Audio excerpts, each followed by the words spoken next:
నమస్తే. AP politics చాలా విచిత్రంగా మారింది. సాధారణంగా ఎవరైనా సరే కొత్త ప్రభుత్వం స్టార్ట్ అయిన తర్వాత పోర్ట్ఫోలియోస్లో ఎవరైతే ఉంటారో మినిస్టర్స్ ఖచ్చితంగా 5 years పాటు వాళ్ళు ఉంటే కానీ ఆ యొక్క లాస్ట్ వరకు ఏం జరిగిందనేది అర్థమవుతుంది.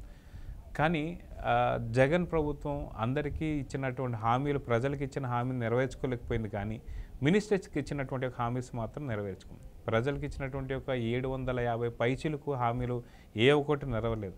కానీ మినిస్టర్స్కి ఎవరికైతే ఇచ్చారో 2 years మాత్రమే మీరు పరిపాలన, తర్వాత మళ్ళీ మీ పోర్ట్ఫోలియోస్ ఇంకొకరు వస్తారన్నట్టు మార్పులు జరిగాయి. అయితే ఇదే సందర్భంలో అంబటి రాంబాబు, ముందు అనిల్ యాదవ్ ఉన్నాడు, తర్వాత అంబటి రాంబాబు నీటిపారుదల శాఖ మినిస్టర్గా ఇచ్చిన తర్వాత మొన్న మధ్య అడిగిన ఒక విలేకరికి కుప్పంలో ఏం జరిగింది, అసలు కుప్పంలో గేట్ ఎందుకు ఎత్తుకెళ్లారని అడిగితే ఆ విషయం నన్నెందుకు అడుగుతున్నావు అని చెప్పి అంటున్నారు. ఇంతకీ ప్రజలకి ఏదైనా జరిగితే జగన్ సీఎంకి చెప్పుకుంటాడు, కానీ సీఎంకే దెబ్బ తగిలితే ఎవరు చెప్పుకోవాలి, దానికి ప్రజలు చెప్పుకుంటున్నారు.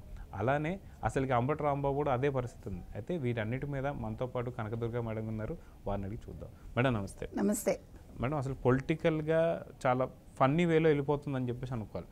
ఎందుకంటే రాష్ట్రం విడిపోయిన తర్వాత ఫస్ట్ టర్మ్ చంద్రబాబు నాయుడు గారు ఉన్నారు.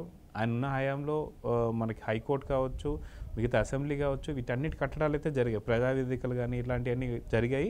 అవన్నీ ఓన్లీ టెంపరీ. అత్యద్భుతంగా రాబోతుంది, సింగపూర్ లెవెల్లో ఏపీ కాబోతుంది అనుకున్న టైంలో అనుకోకుండా ఒక వేవ్ ద్వారా మనకి వైసీపీ వచ్చిన తర్వాత మినిస్టర్స్ కూడా సరైనటువంటి ఒక 5 సంవత్సరాలు చేసిన వాళ్ళు ఎవరూ లేరు. అసలు వాళ్ళ కనీసం ఒక ఐడియాలజీ కూడా లేనటువంటి పరిస్థితి. అది ఇలాంటి సందర్భంలో అనిల్ యాదవ్ ఫస్ట్ నీటిపారుదల శాఖ చేశారు. ఆయన అసెంబ్లీలో మాట్లాడిన మాటలు కూడా మీరు చూసే ఉంటారు.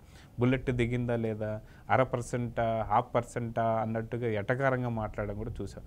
కానీ పోలవరం సంబంధించి కట్టడాల గురించి తీసి పక్కన పెడితే కుప్పంలో జరిగిన గేట్ గురించి అంబటి రాంబాబు గారిని అడిగారు. దాని మీద ఆయన మాటలు మీరు కూడా వినే ఉంటారు కాబట్టి దాని మీద మీరేం చెప్తారు? ఇప్పుడు మీరు ఇందాక అన్నారు చూడండి, 750 హామీలు గాలికి వదిలేశారు.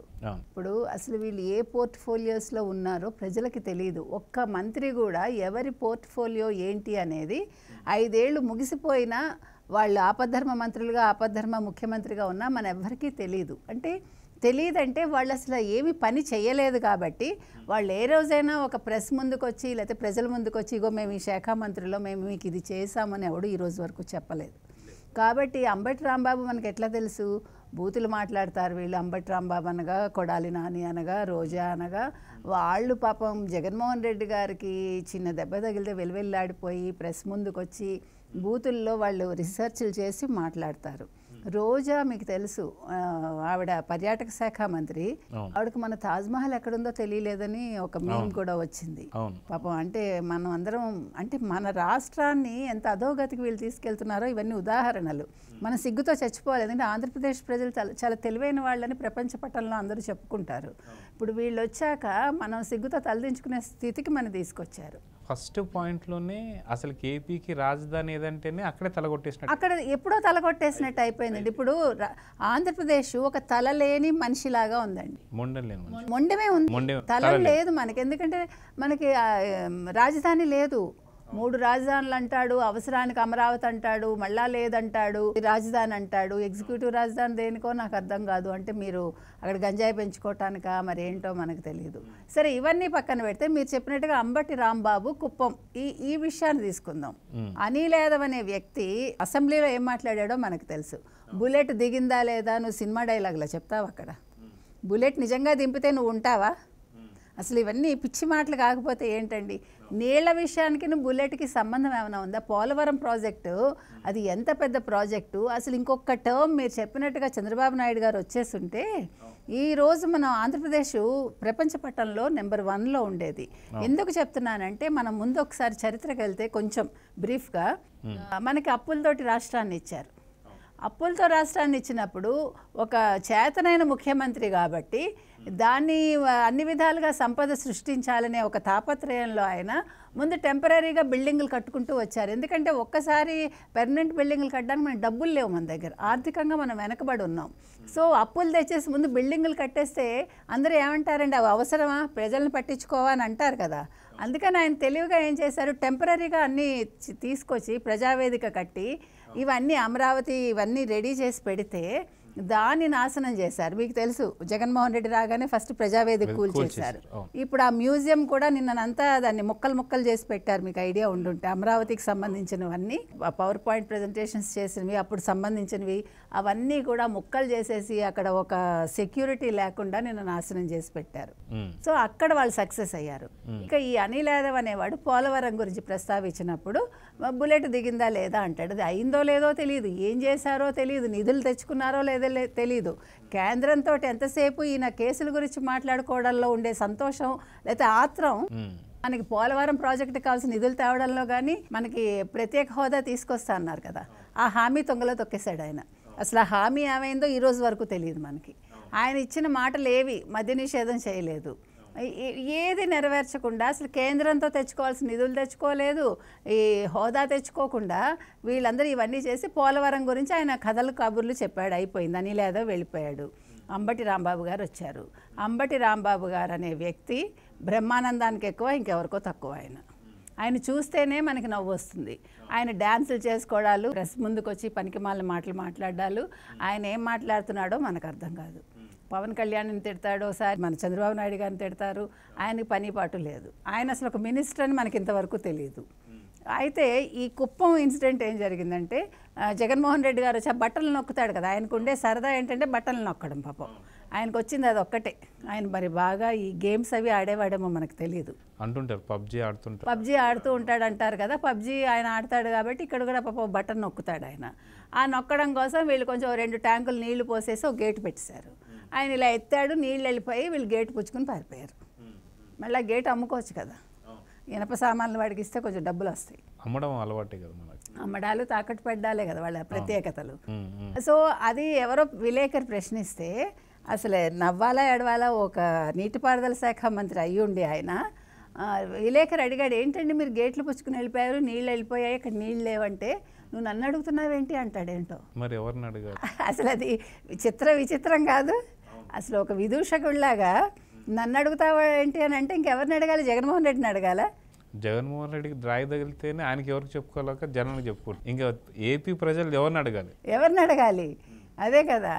అలాగా ఈయనేమో నన్ను అడుగుతావేంటి అంటాడు. ఆయన శాఖ ఆయనకి తెలియదు, పేర్ని నాని శాఖ ఏంటో పేర్ని నానికి తెలియదు, కొడాలి నాని శాఖ ఏంటో కొడాలి నానికి తెలియదు. ఆయన గుట్కా తినడంలోనూ వేరే విషయాల్లో హీస్ బిజీ. ఏమైనా మాట మాట్లాడితే నోరు విప్పితే భరించలేం కంపు. ఆ నోరు కంపు, మాట కంపు, మనిషే కంపు. అసలు ఇంక ఏం మాట్లాడతామండి? అసలు ఏంటండి ఇది? అసలు చంద్రబాబు నాయుడు గారు ఇంకొక 5 ఏళ్ళు ఉండుంటే ఆయన మంచి ప్రణాళికలు రచించుకుని ఉన్నారు. సంపదని ఎలా సృష్టించాలనే దాంట్లో ఆయన నిజంగా చాలా చక్కటి ప్రణాళికలు రూపొందించుకుని ఆయనకి, ఎందుకంటే అది ఉందండి. ఇప్పుడు ఎవరినైనా తీసుకురాగలరు, ఆయన ఏ ప్రాజెక్ట్ అయినా తీసుకురాగలరు, ఎవరితో అయినా మాట్లాడగలరు. ఓపిక ఉంది ఫస్ట్, అదేమంటారా విజన్ ఉంది, మనిషికి తపన ఉంది, ముందు చెయ్యాలి ఇది ఇంకేదో వృద్ధి చేయాలి, ఇంకేదో తీసుకురావాలి. అది ఉండబట్టే ఆయన ఇప్పుడు ఇన్ని సంవత్సరాలైనా కూడా ఆయన ఇంకా ప్రజలు కోరుకుంటున్నారు. మీకు అర్థమైంది? ఇప్పుడు బుద్ధి వచ్చింది ప్రజలకు కూడా. మనం ఏం కోల్పోయాం అనేది ఆంధ్రప్రదేశ్ వాళ్ళకి బాగా తెలిసి వచ్చిందండి. ఆ తెలిసి రావడంతో తెలివి కొంచెం తెచ్చుకుని ఇప్పుడు జగన్మోహన్ రెడ్డి వద్దనుకుంటున్నారు, ఈ మినిస్టర్స్ వద్దు అనుకుంటున్నారు. ఇది కానీ వీళ్ళు ఓట్ల రూపంలో చూపించాలి. మళ్ళా ప్రలోభాలకు లొంగకుండా, నిన్నగో ఏమైంది మన సతీష్ విషయంలో, ఆ గులకరాయి విషయంలో పాపం వాడు ఆ మద్యం కోసం 350 రూపాయల కోసం వెళ్ళి ఈరోజు వాడి జీవితం నాశనం అయిపోయింది. ఇంకొక 5-6 పిల్లలు, మైనర్లు అందరూ కూడా. అది ఎంత బాధాకరం అండి. సరే వాడు గులకరాయి వేశాడు అనుకుందామండి. ఇప్పుడు నాకు ఇప్పటికి కూడా అర్థం కాని విషయం ఏంటంటే 6ంటికి సభలు మూసే వ్యక్తి చీకటి పడిపోయింది, మా సెక్యూరిటీ వద్దంటున్నారు, ర్యాంప్ వాక్ చేయనన్న పెద్ద మనిషి నేను ర్యాంప్ వాక్ చేయడానికి నేను మోడలా? ముఖ్యమంత్రి ర్యాంప్ వాక్ చేయటం ఏంటండి? First thing. సెకండ్ థింగ్ ఏంటి తెలుసా, 8 వరకు ఎందుకున్నాడు? వాళ్ళు కరెంటు తీసేయడం ఏంటి ఆయన సెక్యూరిటీ కోసం? చీకట్లో ఒక రాయి ఎలా వచ్చి పడుతుంది కరెక్ట్గా నుదుటికి? ఇవన్నీ కూడా ప్రశ్నలే. ఈ ప్రశ్నలకు ఎక్కడా సమాధానాలు లేవు. అది అయిన తర్వాత కూడా 4 గంటలు అది అయిపోయాక 2 రోజులు అసలు ఎవరిని పట్టుకోలేదు. సడన్గా వాళ్ళకేమో ఫోన్లో వాళ్ళకి ఎవరి దగ్గర దొరికింది అది పట్టుకుని తర్వాత సీసీ కెమెరా ఏదో చూసి మొత్తానికి వాళ్ళు గుర్తించగలిగారట. మరి 2 రోజులు నిద్రపోయారా? ఇంకొక పెద్ద విషయం, ఒక్క పాయింట్ చెప్పి ముగిస్తానండి. ఇప్పుడు ఆక్టోపస్ వాళ్ళు, తర్వాత ఇంటెలిజెన్స్ బ్యూరో, పోలీస్ శాఖ, వీళ్ళందరూ వివరణలు ఇచ్చేసారటండి. ఎవరికి ఇచ్చారు వివరణలు? ఇవన్నీ కేంద్ర ఎన్నికల సంఘానికి పంపించేసారట ఈ వివరణలన్నీ. వాళ్ళు ఏ వివరణ ఇచ్చారు అది మరి ప్రజలకు తెలియాలి కదా. ఇప్పుడు ఆ పిల్లాడిని, ఇప్పుడు ఆ సతీష్ అన్నవాడు 8 గంటల 3 నిమిషాలకి వాడు రాయి వేశాడు. ఇవన్నీ వివరాలు అందులో రాసేసారు కదా, పొందుపరిచేసి వాడిని 307 కింద వాడిని బుక్ చేసేసారు భారతీయ శిక్షా స్మృతి కింద. మరి వీళ్ళందరినీ ఏ దాని కింద శిక్షిస్తారండి? వీళ్ళందరి వివరణలు ప్రజలకు తెలియాలి కదా. ప్రజలు ఇవన్నీ గమనించండి అని చెప్తున్నాను అంతే.